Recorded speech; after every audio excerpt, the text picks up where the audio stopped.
from higher time frame analysis down to lower time frame entry. Let's get into it. All right, so first of all, we're going to pay attention to the higher time frame because everything starts from there. Now, what exactly are we looking for on the higher time frame? Our main focus here is to understand the market environment, where the market is right now, where it wants to go, how it's likely to get there, and why it wants to go there. To figure that out, the very first thing we need to look at is order flow. In simple terms, this just means identifying the prevailing direction of price delivery. Don't complicate it, just ask yourself, is the market structure currently bullish or bearish? Let's break it down. When the market rejects below a low and breaks above a high, that's bullish order flow. That's your bullish market structure. Simple. On the other hand, when the market rejects above a high and breaks below a low, that's bearish order flow or bearish market structure. When we move to the real chart examples, this will make even more sense visually. Now, the second thing we pay attention to on the higher time frame bias. Basically, bias means defining whether the market or the current candle is operating in a bullish or bearish environment. As simple as that.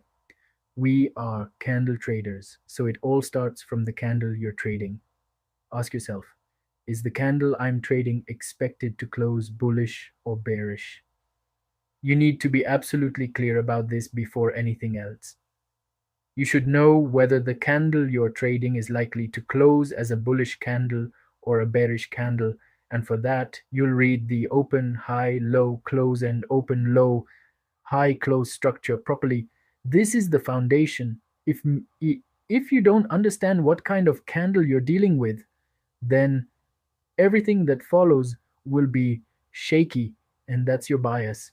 Now, there are many different ways to build bias, but let me give you a simple and logical approach that actually works. Close above equals higher prices.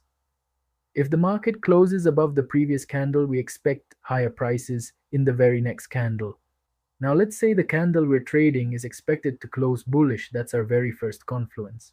Why? Because when a candle closes above the previous one, it simply indicates higher prices for the next candle. This gives us a clear directional bias and sets the stage for the trade. So, before doing anything else, we've already established one strong piece of evidence in our favor. The expectation of a bullish close equals higher prices. Close below equals lower prices. If the market closes below the previous candle, then we can expect the next candle to be bearish. Now, when the market closes inside the previous candle's range, for a bearish candle, this usually indicates that lower prices are likely to follow. And for a bullish candle, it generally suggests that higher prices may be next. This idea actually connects directly to CRT, and this is one of the ways we use candle range to build our bias. Another thing to pay close attention to is the wick. A wick above the candle usually signals lower prices, while a wick below the candle usually suggests higher prices ahead. So if the current candle closes with a large wick, you can use the position and size of that wick to anticipate what the market might want to do next. Of course, you're not going to rely on these points blindly. This is just one confluence for identifying bias. You'll combine this information with logic and proper market context to frame a clear trade idea. And don't worry, in this video, we'll go deeper into exactly how to do that step by step. Okay, so let's move on and talk about the intermediate time frame and see exactly what we should be looking for here. On the intermediate time frame, we mainly focus on two things, narrative and context. Let's start with narrative. There are two types of narrative, time-based and price-based narrative, and of course there are many variations of both, but let's keep it simple and focus on the ones that truly matter actually in market. For time-based narrative, we have Kill Zone Asia, London, and New York, right? Each session has its own unique behavior, and understanding these time windows helps us frame our expectations. We'll dive much deeper into kill zones in a separate chapter, but for now, just remember, kill zone are the foundation of the time-based narrative. Alongside kill zones, we also pay attention to open, high, low, close, and open, low, high, close, as well as profiles like the 4H profile or market profile, which give us structure and rhythm within the session. Now, for the price based narrative, we have concepts like PO3, time based PO3, which I've already discussed in detail on Twitter. If you haven't read that post yet, I highly recommend searching for it. It'll give you a clear foundation. Now, for price based narrative, we have other key elements include dealing ranges, turtle soup, and weekly or 4-hour profiles. All of these help us understand where price is likely to engineer liquidity, consolidate, expand, or retrace.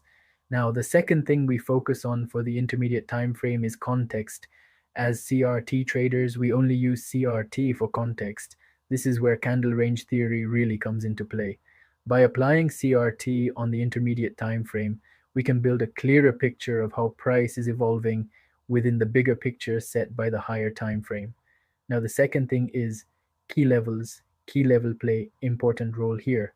We don't just mark key levels on the higher time frame, we can refine them on the intermediate time frame to get a sharper entry.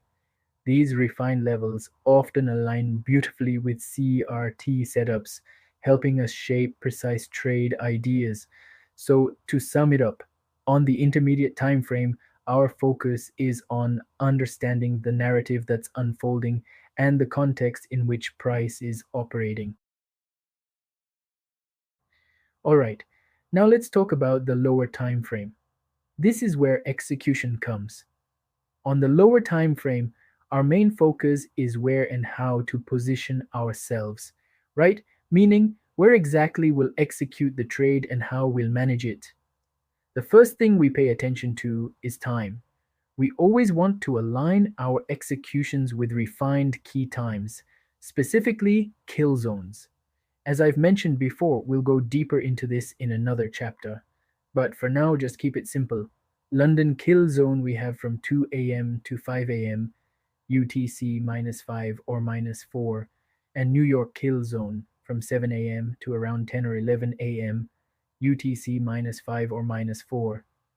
Forget about your local country time. Simply change your chart settings to UTC -5 or -4 and stick to these two kill zones, London and New York. This alignment with time will give your trades structure and consistency. The second thing we focus on is entry. After a key time is established, we look for our entry model. Personally, I only trade Model 1, which is an order block entry, and I explained this in detail in episode 2. Now, I'm not saying you have to use Model 1. The point is to find an entry model that suits your style. Study it, master it, and trade it with confidence. Your entry model is your weapon. Use it with precision. The third thing is stop loss. And honestly, stop placement is one of the most critical factors in trading. Without a proper stop loss, you're not trading, you're gambling. For stop loss placement, we use protected swing highs and lows, the same swing points that created the Model 1. That's our protected swing high and low. These protected swings act as our structural defense, defining where our trade idea becomes invalid. Finally, the fourth thing is target or exit. Your exit is just as important as your entry, right? So never overlook it. For targets, you can use 50% of the CRT range or the CRT high or low, depending on the direction of your trade. And always aim for a minimum risk to reward of 1 to 2 or 1 to 3. This ensures that even with a modest win rate, your equity curve grows steadily over time. So in summary, on the lower time frame, your job is to align with time. Execute based on your model, protect your trade with logical stops, and plan your exit with discipline. This is the final layer where analysis turns into action. All right, let's move on and integrate everything together. The higher time frame, intermediate time frame, and lower time frame, and see how this plays out on a real chart. As you can see here, we've got the euro dollar daily chart, and this is going to act as our higher time frame. I'm a short-term day trader. I'll walk you through an examples that fits this trading style. So starting with the higher time frame. What's the first thing we always look for? Order flow. And if you look closely at the price action here, the market is consistently rejecting lows and breaking highs again and again. That clearly tells us that the order flow is bullish. The second thing we focus on higher time frame is bias. We want to identify whether the candle we're trading is expected to close bullish or bearish. In this case, the market closed inside the previous candle, and this gives us a clear expectation of higher prices on the very next candle. So, our bias for the next candle is bullish. Now, moving on to the third element on higher time frame, draw on liquidity. Here's a quick question for you. What's our short-term draw on liquidity in this scenario? Exactly the high of this candle. All right, that's our first draw on liquidity. And the second is this high right here. And finally, the fourth thing we analyze on higher time frame is the key level. We've got this FVG and order block for supporting price to push higher. All right, okay, now let's shift down to the intermediate time frame and see what's happening there. On the intermediate time frame, the first thing we're going to build is our narrative and market context. So let's start with the kill zones. This candle here is the 9 p.m. candle, which falls inside the Asia kill zone. But as I've said before, our main focus is strictly on London and New York kill zone. So now take a look at this 1 a.m. candle. This is our London kill zone. But notice what happened. The market didn't really make any significant move here. It just retraced a bit lower but didn't tap into the key level, which in this case is the rejection block. Now the market formed a turtle soup of this low and reacted off it. At this point, this is where we ideally start looking for entry opportunities. But since the 1 a.m. candle didn't really give us anything meaningful, no clean setup, just a retracement, we move forward. Then we get this CRT candle, and this becomes our candle range. Now, my expectation here is simple. I want to see the next move purge this candle's low while also tapping into the refined key level, which again is that rejection block. So let's drop down to the lower time frame and see how it played out. First, the market purges the candle range low and taps into the rejection block, but it fails to push higher from this area, right? Why? Because of time. Remember what I told you? The first thing we check on the lower time frame is time, and this setup formed around 5:30, which is outside our kill zones. A bit later, around 7:45, during New York kill zone, the market purged this short-term low and then closed above this specific candle. And that gives us our Model 1 entry. Now entry, we've got Model 1 during NY kill zone after the purge and close above. Stop loss. The swing low that formed this Model 1 entry becomes our protected swing low, and that's where our stop goes. Target, you can aim for the CRT high or low, or simply 50% of the CRT risk to reward, minimum 1 to 2 or 1 to 3. And if you want to hold a portion longer, you can target your draw on liquidity, but make sure to take partials before going for the big move. You see how mechanical and rule-based this framework is? There's no guessing. It's structured from higher time frame to intermediate time frame narrative all the way down to lower time frame execution. Okay, now you can see the same euro dollar daily chart. We have a clear bullish order flow, and price is currently trading inside this specific candle, which is close inside this candle. The first draw on liquidity is this candle's high, followed by this next candle's high.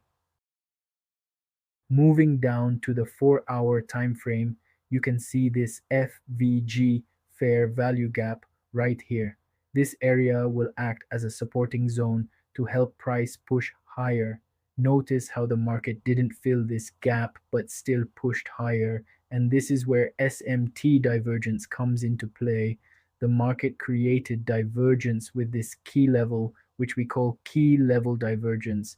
This topic itself is a whole separate chapter, but just keep in mind that sometimes we wait for price to tap a key level on one asset while the correlated asset has already tapped it, and that's how and why we miss entries.